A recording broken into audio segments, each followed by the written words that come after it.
اللہ رب العالمین محض اپنے فضل و کرم سے ہمارے آقا جہاں کے مالک کے نام نکاح کے صدقے میں اگر قبول فرما لیں اور قبولیت کی سعادت اگر عطا فرما دیں تو یہ رب العالمین کا خاص انعام ہوگا۔ اللہ تبارک و تعالی ہمارے رب کے ظاہری اعمال کو اپنی بارگاہ کی قبولیت کا ذریعہ بنائے۔ جہاں پر رمضان المبارک مجھ کو آپ کو نصیب ہوا ہے اور جہاں پر اللہ تعالیٰ نے تراویحوں کی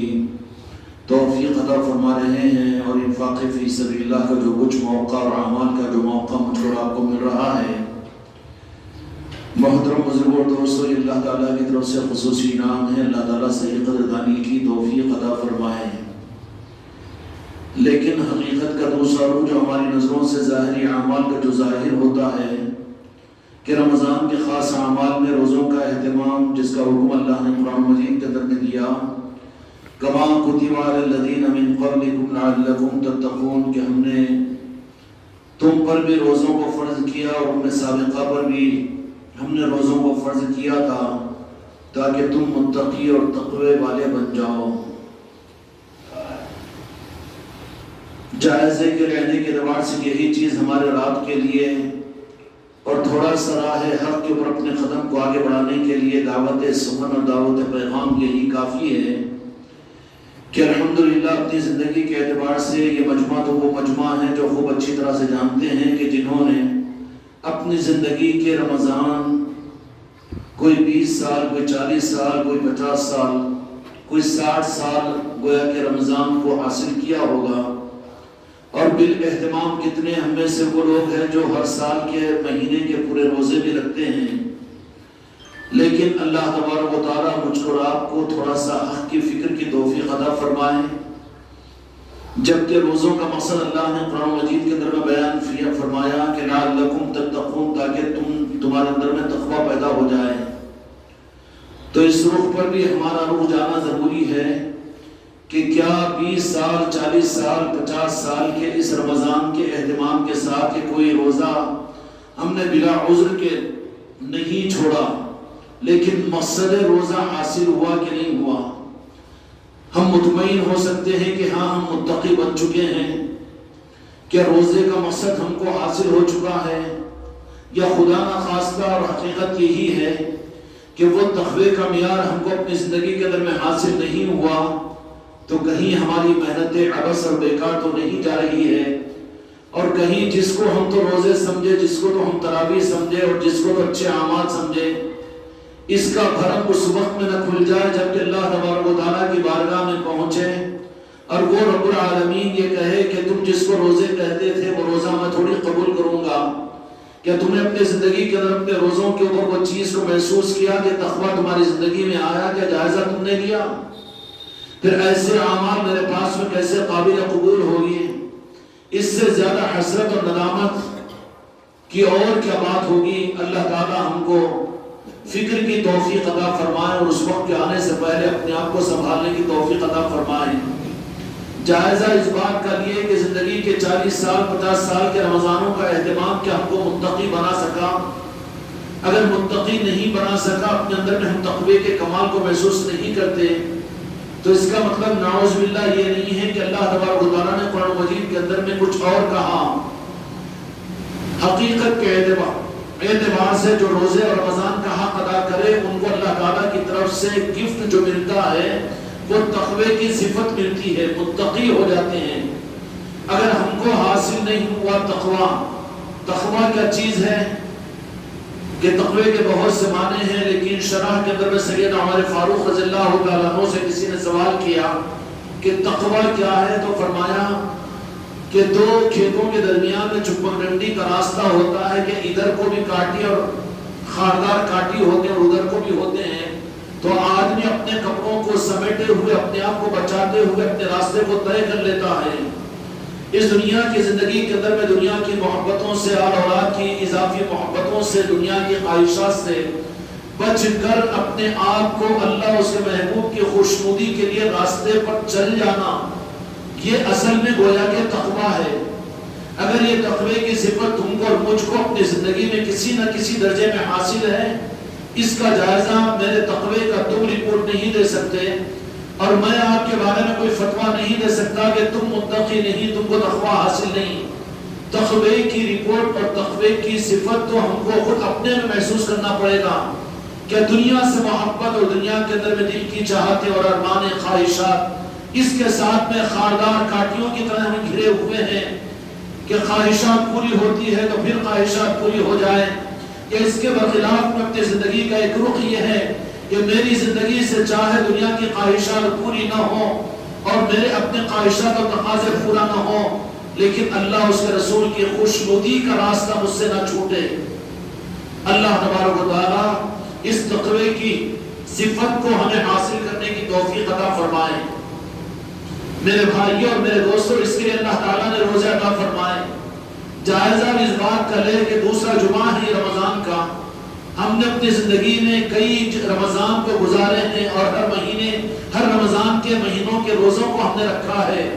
لیکن اگر مقصد کی صورت میں وہ چیز اگر حاصل نہیں ہوئی تو کیا وجہ ہے، اس کا حل بھی تو قرآن و مجید سے معلوم کرے۔ بات تو یہ نہیں کہ اللہ تبارک و تعالیٰ نے یہ نہیں فرما دیا کہ صحابہ کرام جو روزے رکھیں گے ان کے روزوں پر میں تقوی کی صفت عطا کروں گا۔ یہ تو تقوی کے ساتھ میں خدا پاک نے اللہ تعالیٰ نے وعدہ فرما دیا کہ جو روزے دار ہوگا، جو روزے رکھیں گے، روزہ اس لیے ہے تاکہ تمہارے اندر میں تقوی پیدا ہو جائے۔ میرے دوستوں، میرے بھائیوں، اس کو یوں سمجھ لیجئے جیسے تمثیل اور مثال کے اعتبار سے کہ کوئی ایک گولی اور کوئی ایک دوا ہوتی ہے، اس کا اثر جسم پر ہوتا ہے۔ ایک تو ہے دوا کا صحیح ہونا اور دوسرا یہ ہے کہ جسم کا بھی اس کو قبول کرنے والا ہونا۔ اگر کسی مریض کے لیے اگر مرض بہت زیادہ بڑا ہوا ہو اور کم پاور کی اگر گولی اس کے لیے ہوگی تو پھر اس کو اس مرض کے شفا حاصل نہیں ہوگی۔ اس سے پتہ یہ چلے گا کہ اس کے ساتھ میں کچھ اور ڈوز بھی ضروری ہے، کچھ اور ٹریٹمنٹ بھی ضروری ہے اور کچھ اور ادویات بھی اضافے کی صورت میں ضروری ہے۔ میرے بھائیوں اور میرے دوستوں، تقویٰ اگر روزوں سے حاصل نہیں ہو رہا ہے تو ہم کو ماننا پڑے گا کہ روزے کے اندر میں نعوذ باللہ اللہ کے وعدے میں کوئی کمی نہیں ہے، بلکہ کمی یہ ہے کہ ہم نے روزے رکھنے کے اعتبار سے اپنے آپ کو اس طرح سے تیار نہیں کیا، بلکہ یہ روزے کا حکم جس روزے کو ہم نے صرف بھوک و پیاس کا برداشت کرنا سمجھ لیا، یا جس روزے کو نام و نمود اور دکھاوا اور ریاکاری کے لیے رکھنا شروع کر دیا، یا پھر اعمال کا سیزن کہہ کر اپنے معاشرے میں اپنے گھر کے اندر میں روزہ داروں کی فہرست میں نام رکھوانے کے لیے، یا اپنے آپ کو مسلمانوں کی فہرستوں میں روزہ دار دکھانے کے لیے، یا نیت کے خانے کے اعتبار سے وہ مقصد کے بجائے صرف ریاکاری نام و نمود اگر ہو گیا ہو تو پھر یقینی بات ہے کہ روزہ تو ہو رہا ہے، ٹیبلٹ بالکل صحیح ہے، گولی صحیح ہے، لیکن ہماری باڈی اب اس کو ایکسپٹ نہیں کر رہی ہے اور ہماری باڈی میں کچھ اور کمی ہے۔ اگر اس کمی کے دور کیے بغیر صرف اسی گولی کے اوپر اکتفا کر لے تو لازمی بات ہے کہ میرے دوستوں، میرے بھائیوں، اس کی شفا حاصل نہیں ہوگی۔ کیا قرآن و حدیث کے اندر اس مسئلے کا حل بھی ملتا ہے کہ کوئی اعمال کرے، کوئی روزہ رکھے، کوئی راتوں کی عبادت کرے، کوئی ظاہری دین پر چلے، لیکن خدا کی بارگاہ کے اندر میں وہ اعمال کرنے والا، اللہ کی بارگاہ میں عمل کرنے والا شامل نہ کیا جائے، شمار نہ کیا جائے؟ اس لیے دنیا کے مالک میرے آقا محمد رسول اللہ صلی اللہ علیہ وسلم نے یہ ارشاد فرمایا کہ بہت سے روزہ دار وہ ہیں کہ روزہ رکھتے ہیں لیکن ان کو بھوک و پیاس کی تکلیف کے علاوہ کوئی چیز ہاتھ نہیں آتی، اور بہت سے شب بیدار ایسے ہیں جو راتوں کے اندر عبادت کرتے ہیں لیکن ان کو صرف راتوں کے نیند کے تکلیف کے علاوہ کوئی چیز ہاتھ میں نہیں آتی۔ تو پتہ یہ چلا حدیث پاک کی روشنی کے اندر میں ہاں کچھ وجوہات ہے جس کی وجہ سے یہ پوری عمر روزہ رہ کر بھی روزہ اللہ کی نگاہ میں شامل نہیں ہوگا، راتوں کو عبادت کرنے کے باوجود خدا کے پاس میں یا عبادت کرنے والوں میں شامل نہیں ہوگا۔ یہ آپشن قرآن حدیث کے اندر اللہ تبارک و تعالیٰ نے عطا فرما دیا۔ میرے دوستوں، میرے بھائیوں، وجوہات کون سی وجوہات ہے؟ روزے کا اثر بالکل ہے کہ کتب علیکم الصیام لعلکم تتقون، کہ روزے فرض کیے گئے ہیں کہ تمہارے اندر میں تقوی پیدا ہو جائے۔ یقیناً اللہ تبارک و تعالیٰ اپنے وعدے میں سچا ہے، ہمارا ایمان ہے، لیکن وہ روزے اپنی زندگی کا جائزہ لے کر دیکھیں کہ اسی رمضان کا حاصل دیکھ لیں یا پچھلے رمضان کا حاصل دیکھ لیں. ہم نے 40 سال 50 سال رمضان کے روزے رکھے ہیں، لیکن تقویٰ اگر حاصل نہیں ہوا، اگر اپنا دل اپنے آپ کو متقی ہونے کے بارے میں فیصلہ نہیں کر رہا ہے، تو یہ ماننا پڑے گا کہ ہمارے روزہ ہمارے لیے دھوکہ ہے. اور اچھا ہے کہ زندگی میں اس روزے کے دھوکے سے نکل جائے، اور اچھا ہے کہ اپنے روح کو صحیح کر لے. اسی طریقے سے نماز کی خاصیت قرآن مجید میں اللہ نے بیان فرمائی، ان الصلاۃ تنہی عن الفحشاء والمنکر، کہ نماز بے حیائی اور بری باتوں سے آدمی کو روک دیتی ہے. ہم 40 سال کے نمازی، ہم 50 سال کے نمازی، ہم 70 سال کے نمازی، نمازوں کے اہتمام کی وجہ سے ہماری پیشانیاں تو اعلان کر رہی ہے کہ ہم نمازی ہیں، کالے گٹھے ہمارے سروں پر اور ہماری پیشانی پر ہے. معاشرے میں نمازی ہم کہلا جاتے ہیں، معاشرے کے اندر ہم تہجد گزار کہلا جاتے ہیں، لیکن اگر بے حیائی اور ناشائستہ حرکتوں سے ہماری زندگی بچی بھی نہیں ہے، ہم اپنی نظر میں، لوگوں کی نظر میں نمازی ہے، لیکن رب کی نگاہ میں قرآن پاک کے مطابق میں نمازیوں میں شمار نہیں ہے. کیوں بھائی اندوکناک مسئلہ ہے کہ نہیں؟ میں تم کو کہوں بہت آسان ہے، تم مجھے دیکھو یہ بہت آسان ہے، لیکن اپنا جائزہ لو. آج اس خانقاہ محمدی کے اندر میں پہنچے ہو، یہ خانقاہ ہے، یہاں پر جہاں مسجد انوار مصطفیٰ کی نسبت ہے وہیں پر خانقاہ محمدی کی نسبت ہے. یہاں پر تو انہی کمیوں کو دیکھنے کے لیے آنا ہے،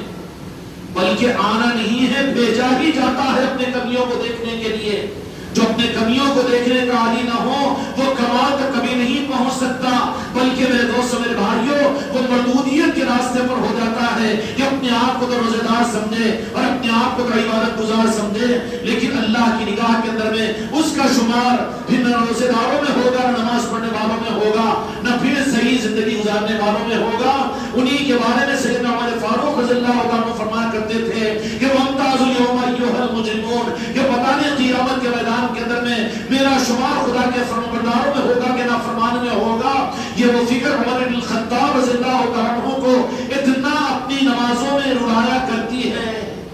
خدا اس کفر سے اور اس شرک سے میری اولاد کی حفاظت فرمائے. اپنے ظاہری اعمال پر اپنے آپ کو عمل کرنے والا سمجھ لے. میرے دوستو، یہ بہت بڑا کفر ہے جس سے نکلنا ضروری ہے، ورنہ خدا کی قسم قیامت کے میدان میں ذرہ برابر اس کا بدلہ نہیں ملے گا. احساس پیدا ہو جائے تو کم از کم راستہ مل جائے گا. اگر کسی آدمی کو بیماری کا احساس ہی اگر نہ ہو، وہ تو یہ سمجھ رہا ہے کہ تھوڑا سا سر میں درد ہے، پیراسیٹامول کھا لیتا ہوں کم ہو جاتا ہے، لیکن وہ جب تک اثر ہے، جب تک کم ہے، اس کے بعد میں شروع ہے. لوگوں نے مشورہ دیا کہ نہیں، ذرا دیکھو کہ یہ بار بار کا تمہارا سر کا درد یہ خطرناک ہے، کوئی اور بات کی طلع دے رہا ہے. اگر معلوم ہوگا، فکر ہوگی تو وہ آگے پہنچے گا. ڈاکٹر کے پاس میں پہنچا جس کو تم سر کا درد سمجھ رہے تھے، سر کا درد نہیں تھا بلکہ یہ تو برین ٹیومر تھا. نتیجہ یہ کہ چند روز کے بعد میں تو تم کوما میں چلے جاتے تھے. ممکن ہے کہ علاج کا راستہ اس کے لیے مل جائے، پھر وہ اپنا علاج کرانے کی سوچے. آج ہمارا ماحول روزوں کی فضیلتوں کو ہم سن لیتے ہیں اور یہ سمجھ لیتے ہیں کہ روزے کی وہ فضیلتوں کے حقدار ہم ہیں. تراویح کے پڑھنے کی فضیلتوں کو ہم علماء سے سن لیتے ہیں تو اپنے لیے ہم یقین کر لیتے ہیں کہ ہماری تراویحوں کے پر عمل کا ثواب تو ملے گا. یہ ہمارا دھوکہ ہے. ہم اپنے نمازوں کے اوپر یہ یقین کر لیتے ہیں کہ ہم وہ نمازی ہیں جو قرآن و حدیث کے اندر میں جن کو نمازی قرار دیا گیا تھا. یہ ہمارا دھوکہ ہے. جہاں وہ فضیلتوں کو سننے کے بعد میں ہمارا مزاج بگڑ جاتا ہے، نتیجہ یہ نکلتا ہے کہ پھر جب تک کہ اعمال کو بھی سیزن کا رخ ہم نے دے دیا کہ رمضان اعمال کے سیزن کا نام ہے. رمضان میں نفل کا ثواب فرض کے برابر ہو جاتا ہے اور ایک فرض کا 70 گنا بڑھ جاتا ہے. بے شک حق و سچ ہے، لیکن کیا ان لوگوں کے لیے جو 10 دن کی تراویح تو پڑھے اور 11ویں دن کی تراویح کو چھوڑ دیں؟ رمضان کے ایک مہینے میں تو روزے کا اہتمام کر کے اپنے آپ کو صحیح رکھے اور پھر عید کا چاند کے نظر آنے کے بعد میں آزاد ہو جائے. اور جو رمضان میں نمازوں کا اہتمام کرے اور غیر رمضان کے اندر نمازوں کو چھوڑ دیں، یا پھر ان لوگوں کے لیے جو روزے کا اہتمام تو پیٹ میں کرے اور اپنی آنکھوں کو غلط استعمال کرے اور حرام کمائیوں سے نہ بچے، لوگوں کی بہنوں بیٹیوں کو دیکھے، لوگوں کی غیبت اور بہتان کرے اور لوگوں سے حسد و جلد کرے. میرے دوستو، یہ وہ کینسر ہے جس کو ہم کینسر نہیں سمجھ رہے ہیں. اس خانقاہ میں آئے ہیں تو اللہ تعالیٰ مجھ کو اور آپ کو احساس کی توفیق عطا فرمائے. یہ ممکن ہے قرآن و حدیث کے اندر میں جو فضیلتیں بیان کی گئی ہے ہمارا دھوکہ یہ ہے کہ ہم وہ ظاہری اعمال کو کر کے سمجھتے ہیں کہ وہ اعمال کی فضیلتوں کے اللہ کی بارگاہ میں سب سے زیادہ حقدار ہم ہیں. ہم روزے رکھے ہیں 30، ہم 3 پارے کی تراویح ہم نے پڑھی ہے، اور ہم نے راتوں رات عبادت کی ہے، اور ہم 5 وقت کے نمازی ہے، ہم تہجد گزار ہے، روزانہ 2-3 پاروں کی تلاوت کرنے والے ہیں اور ذکر و اذکار کرنے والے ہیں، ہم مرید ہیں، ہم پیر ہیں. یہ دھوکے میں یہ پڑ جاتا ہے. تو کہہ رہا ہے کہ میں ہوں، لیکن رب العالمین کی بارگاہ میں بھی تو قرار دیا جائے گا، کیونکہ اعمال قرآن و حدیث کی روشنی کے اندر میں اعمال کے اوپر خدا پاک نے جو وعدے فرمائے ہیں، لیکن وہاں پر یہ رخ بھی دے دیا کہ عمل کے قابل بھی اپنے آپ کو بناؤ. ابھی رمضان کا مہینہ چل رہا ہے، اللہ تبارک و تعالیٰ ہمارے روزوں کو، ہماری تراویحوں کو قبول فرما لے. کہوں تو ہضم کر لو، یہ بہت عرض کر دوں کہ قبولیت کے راستے کا فرسٹ ایڈ ہے. کسی انسان کا عمل خدا کی بارگاہ میں قبولیت کے مقام پر نہیں پہنچتا جب تک میرے مصطفیٰ کی نسبت اور واسطہ توسط نہ ہو. روزہ روزہ نہیں، نماز نماز نہیں، قرآن کی تلاوت نہیں. قرآن مجید یہ کہتا ہے کہ ایسا کہ جو اپنے آپ کو عمل والا سمجھے، لیکن عمل والا سمجھنے کے باوجود بھی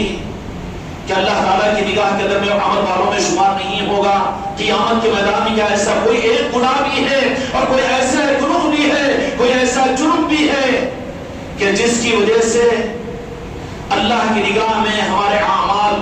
ضائع کر دیے جائیں. قرآن مجید میں اللہ تبارک و تعالیٰ اعلان فرماتا ہے حبیطت اعمالہم، کہ دنیا میں تو اپنے آپ کو عمل والے سمجھے، دنیا کے رمضان کے روزے کو رکھنے والے اور نماز کے پڑھنے والے اور تراویح کے سننے والے اور خوب عبادت کرنے والے تو ہو،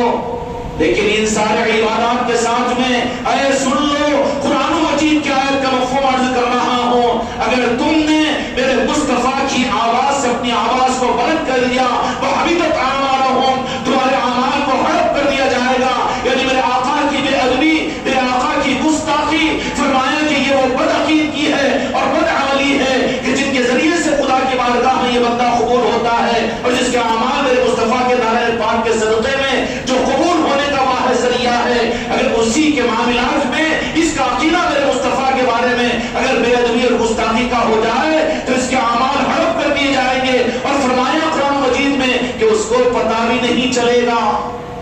پتہ بھی نہیں چلے گا. جیب میں 10,000 روپے لے کر نکلا ہے کہ مارکیٹ میں جاؤں گا، میں یہ بھی کروں گا، لیکن سب کچھ خریدنے کے بعد بھی جیسے جیب میں ہاتھ ڈالا تو دیکھا کہ پاکٹ پلیئر ہے کہ فوراً اس کے پاکٹ مار دی گئی، پتہ بھی نہیں چلا اس کو. اللہ مجھ کو آپ کو پوری امت کو یہ احساس نصیب فرمائے. عمل کی رو میں اور سیزن کے اعمال میں تو ہمارا آپ چل رہے ہیں، لیکن ذرا یہ بھی تو سوچے کہ کہیں وہ چیز بھی ہماری زندگی میں خدا نخواستہ ذرے کی صورت میں اگر موجود رہے گی، ہمارے اعمال بھی ہڑپ کر دی جائیں گے. وہ اعمال ہڑپ ہونے والا جو قرآن مجید میں اللہ تبارک و تعالیٰ نے بچنے کا حکم فرمایا، وہ تو جہاں کے مالک میرے آقا محمد رسول اللہ صلی اللہ علیہ وسلم کی ادب اور محبت اور عظمت اور تعظیم کرنا ہونا ہے. اے روزے داروں، اے نماز کے پڑھنے والوں، اے ذکر کے کرنے والوں، اے سنت و شریعت پر چلنے والوں، اے علم کے رکھنے والوں اور عمل کے کرنے والوں، اے صفوں میں کھڑے ہونے والوں، اے اذان دینے والوں، اے نماز پڑھانے والوں، اے نماز پڑھنے والوں، ذرا سوچ لو اپنے بارے میں کہ بہت سارے اعمال کرنے کے باوجود بھی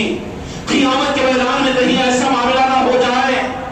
کہ ہم تکتے ہوئے دیکھتے رہ جائیں اور خدا یہ کہہ دے کہ تمہارے کوئی اعمال ہمارے پاس سے قابل قبول نہیں ہے. ہاں ہو سکتا ہے جو اس معاملے کے اندر میں جو بیماری ہے، وہ بیماری کون سی بیماری؟ وہ بدعقیدگی میرے آقا کی عظمت اور محبت اور تعظیم کا نہ ہونا. ہلکا سمجھ لینا کہ وہ تو پیغمبر تھے اور دین دی اور چلے گئے، نعوذ باللہ، وہ قرآن دے کر چلے گئے، اب معاملہ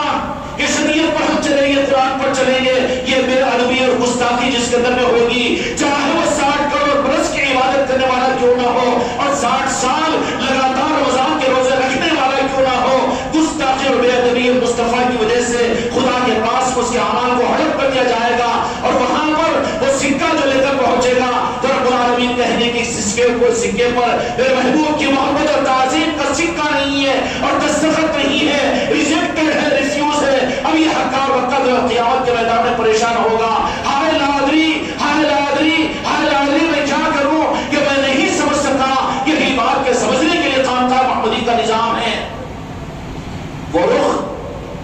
یہ اعمال جو کچھ بھی جس درجے میں چل رہے ہو، لیکن وہ اعمال کو قیمتی بنانے کے لیے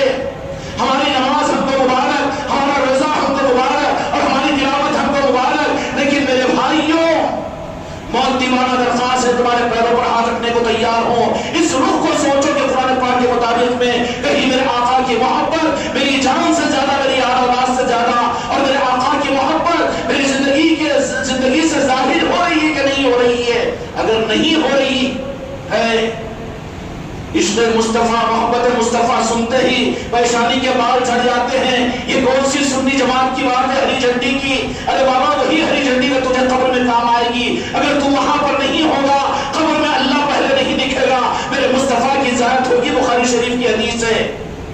كنت تقول في هذا الرجل محمد صلی اللہ علیہ وسلم، پہلے تو مصطفیٰ کو پہچاننا پڑے گا، اس کے بعد رب کا معاملہ قیامت کے میدان میں ہوگا۔ امت کے روح کو اعمال کا سیزن دے کر، اعمال کی فضیلتیں بنا کر روح کو موڑ دیا گیا ہے۔ جو پہلے سابقہ پڑھنے والا ہے، نماز بعد میں ہے، پہلے وضو ہے، وضو کے بغیر نماز پڑھے ہو جائے گی؟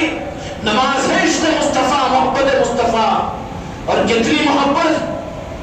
مطلب میں آیا 4 رکعت سنت، بعد کے 2 رکعت سنت ہے، سنتوں پر عمل کرنا یہ تیری غرض ہے۔ ٹوٹ کر محبت میرے آقا سے کرنا۔ اگر کروٹ بدل رہا ہو تو میرے آقا کی یاد ہو، اٹھ رہا ہو تو میرے آقا کی یاد ہو۔ بیوی سے کہے کہ میں تمہارا شوہر رات میں ہوں، میں اپنے آقا کا غلام اور امتی پہلے ہوں۔ یہ محبت کا تقاضا ہے میرے بھائیوں اور میرے دوستوں۔ اعمال مبارک، عبادت مبارک، روزے مبارک، نماز مبارک، لیکن اس کے ساتھ میں یہ روح بھی اللہ تعالیٰ مجھ کو رات کو اپنے آپ کو سنبھالنے کی توفیق عطا فرمائے۔ قرآن پاک کے مطابق میں نے ایک بات عرض کر دی کہ ایسے لوگ ہیں کہ جن کے اعمال کو خدا ہڑپ کر دے گا اور ان کو قیامت کے میدان میں عمل کا کوئی بدلہ نہیں ملے گا۔ وہ روزے دار، وہ نمازی، وہ دیندار، وہ متقی اور پرہیزگار، اپنے کو سمجھنے والے، لیکن بے ادب ہوں گے، میرے آقا کی عظمت اور تعظیم اور محبت ان میں نہیں ہوگی، ہلکا پن ہوگا، تو پھر ان کے اعمال ہڑپ کر دیا جائے گا قرآن پاک کے مطابق میں۔ اور دوسری بات، کیا صحابہ کرام رضوان اللہ تعالی اجمعین کے زمانے میں میرے آقا کے حیات ظاہرہ کے اندر بھی ایسا طبقہ کوئی نمونے کے لیے، ذرا غور سے سنو بھائی، بات مراقبے مت کرو یہ وقت میں۔ ڈاکٹر کے پاس میں گولی لکھاتے ہو تو کتنی توجہ کے ساتھ میں سنتے ہو، سوتے ہوئے سنتے ہو، یہ بڑی ناقدری کی بات ہوگی۔ کیا صحابہ کرام کے زمانے میں، زمانے نبوت میں بھی کوئی ایسا طبقہ تھا جو بہت نماز پڑھنے والے، بڑا روزہ رکھنے والے، بڑے جہاد کرنے والے اور بڑی قرآن کی تلاوت کرنے والے اور بڑے دین کے مبلغین، لیکن ان کے سارے اعمال اور دین، حتیٰ کہ مسجد نبوی میں آ کر نماز کا پڑھنا اور جہاد میں جا کر جہاد کا کرنا اور گھوڑے کے پیٹوں پر بیٹھ کر قرآن کی تلاوت کا کرنا، جب ان کے کام نہیں آیا خدا نے قابل قبول کیا۔ ایسا بھی کوئی طبقہ ہے،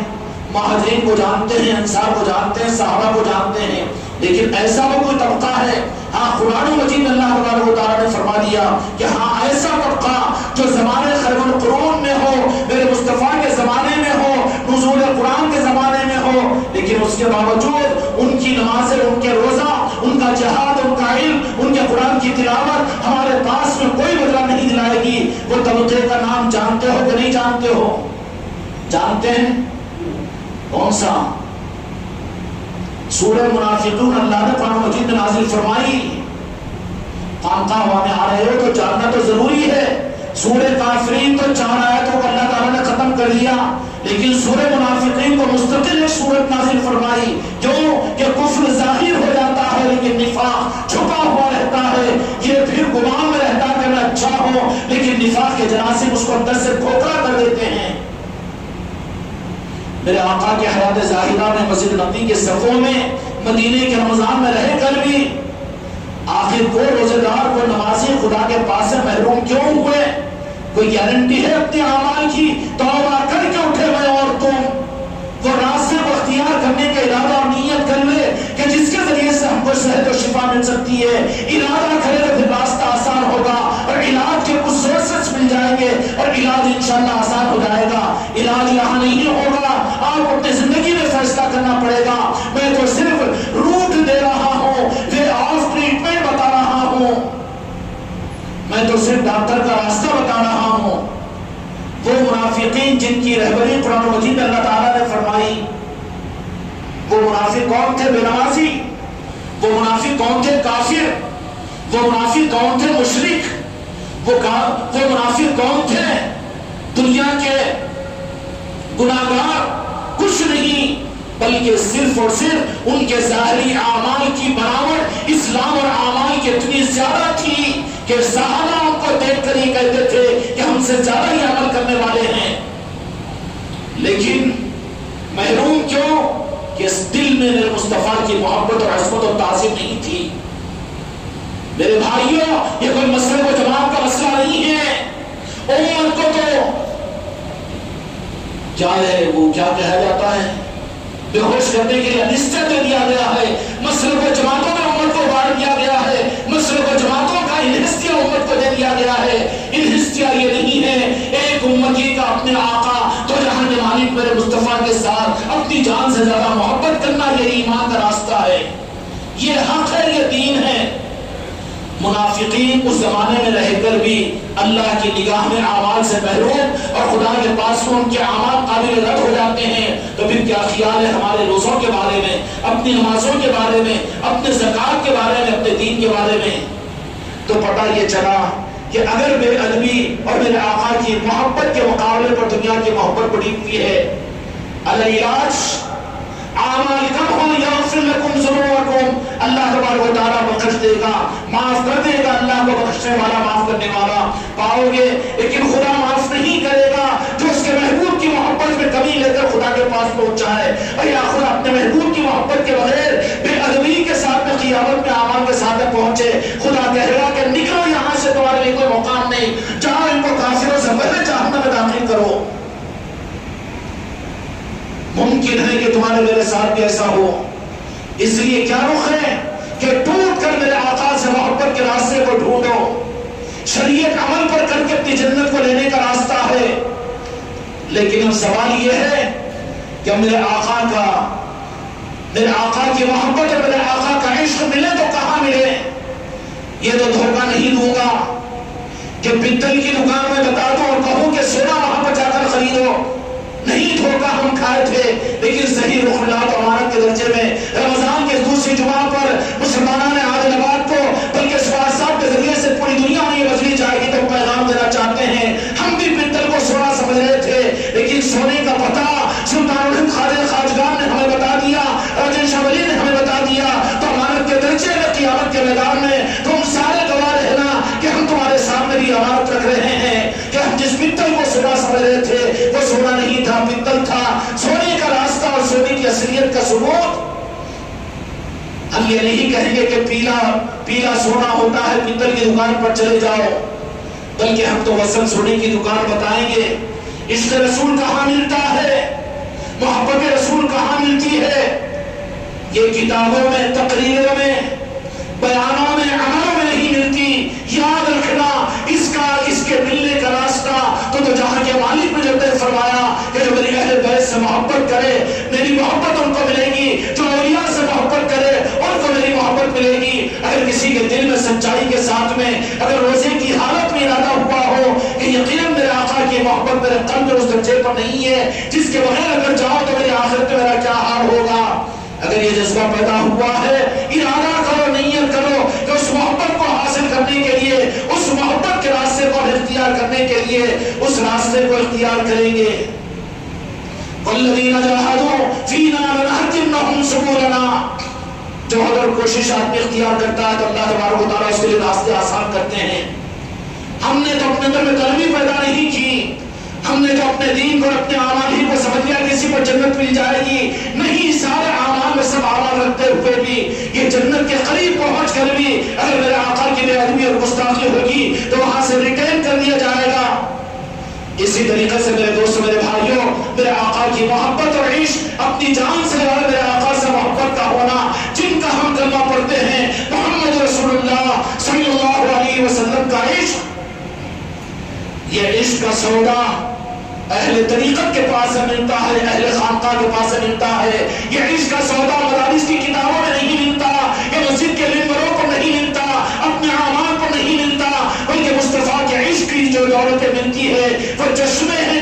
نزدیک ہوتا ہے وہ اہل بیت سے ہوتے ہوئے اولیاء اور اولیاء سے ہوتے ہوئے جن کے اوپر نوازش ہوتی ہے ان کی بارگاہوں میں ان کی نسبتوں سے عشق مصطفیٰ کو ملتا چلا جاتا ہے۔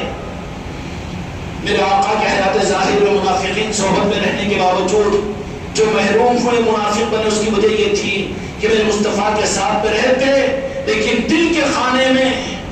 اپنی خواہشات، اپنی تمنا، اپنی آرزویں اس کے ساتھ میرے آقا کی بے ادبی اور گستاخی ان کو اس زمانے میں رکھ کر محروم کی۔ تو 15ویں صدی کے میرے بھائیوں اور سرزمین عادل آباد کے لوگوں، بلکہ میں اپنے کو مخاطب کروں کہ اے نصرت تیرا کیا بھروسہ اگر اپنے بارے میں تو فکر نہ کرے اور اپنے رخ کو بدلنے کا اگر اہتمام نہ کرے اور رخ کو بدلنے کا فیصلہ نہ کرے تو پھر حق کھل کر آ چکا ہے، اب انداز کو اختیار نہ کرے تو ذمہ دار تو خود ہوگا۔ اس لیے میرے بھائیوں، میرے دوستوں، میرے بھائیوں، عشق مصطفیٰ کو حاصل کرنے کے لیے چشموں کو تلاش کرو۔ عشق مصطفیٰ کے حاصل کرنے کو کیوں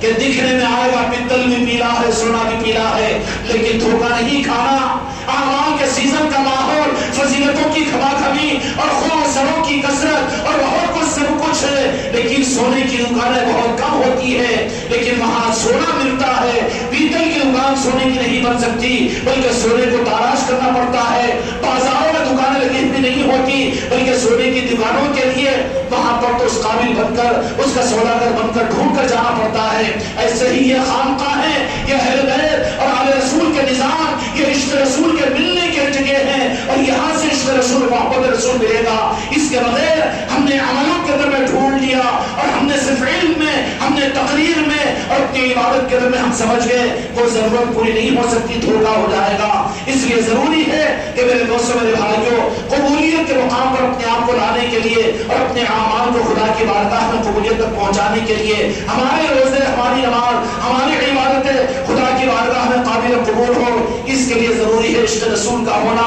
اور عشق رسول کے لیے ضروری ہے کہ آل رسول کی محبت کا ہونا، اور آل رسول کی محبت کے لیے ضروری ہے کہ وہ اہل بیت کے ساتھ میں جو قیامت تک میرے آقا جو جہاں کے مالک نے فرمایا کہ میں تمہارے درمیان میں جو چیزوں کو چھوڑ کر جا رہا ہوں، ایک تو قرآن مجید ہے جو بولتی ہوئی کتاب ہے، اور دوسرے میرے اہل بیت کی محبت ہے۔ جو اہل بیت کی محبت کرے گا اس کو پھر قرآن بھی سمجھ میں آئے گا تو قرآن میں اس کے لیے پھر رہبری کا ذریعہ بنے گا۔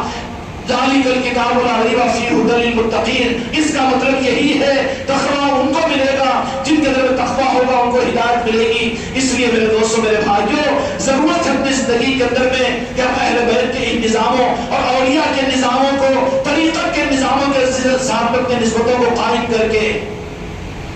یہ نہیں، یہ پیلی مریدی کی دکانیں نہیں ہیں، یہاں پر اس طرح کے دھوکے ہو جایا کرتے ہیں، لیکن اللہ نے ایمان دیا، قلب سلیم عطا کیا ہے، رات کے اندھیروں کی، رمضان کی راتیں ہوں اور وہاں پر خدا کے سامنے یا اللہ میری تقدیر کے چمکانے کے لیے اور مجھے اپنے محبوب کی محبت کے دینے کے لیے مجھے وہ راستہ عطا فرما، تو خدا کی قسم اللہ کے ذمہ واجب ہے کہ آپ کو وہ نظام عطا کریں گے، دین کامل کا دامن آپ کو عطا کریں گے، خانقاہوں کی نسبتیں آپ کو عطا کریں گے، سلاسل کا نظام آپ کو عطا کریں گے۔ کوئی تو ہوگا جو تمہارا علاج کر دے گا۔ پوری دنیا اللہ کے محبوب بندوں سے خالی نہیں ہے، بلکہ ضرور تم کو یہ اپنے طلب کی بنیاد پر اور اپنے چاہت کی بنیاد پر راستہ مل جائے گا، لیکن چاہت اور طلب ہم کو خود نہ ہو تو ڈاکٹر کا بیٹا بھی ہو کر محروم ہو سکتا ہے، خزانے کا مالک بھی ہو کر ترس سکتا ہے۔ اس لیے ضرورت اس بات کی ہے کہ میرے دوستوں اپنے اندر میں سچی طلب کے ساتھ میں اس رمضان میں اپنی قبولیت کی دعاؤں کے لیے اللہ سے یہ دعا مانگے کہ یا اللہ میرے اعمال کو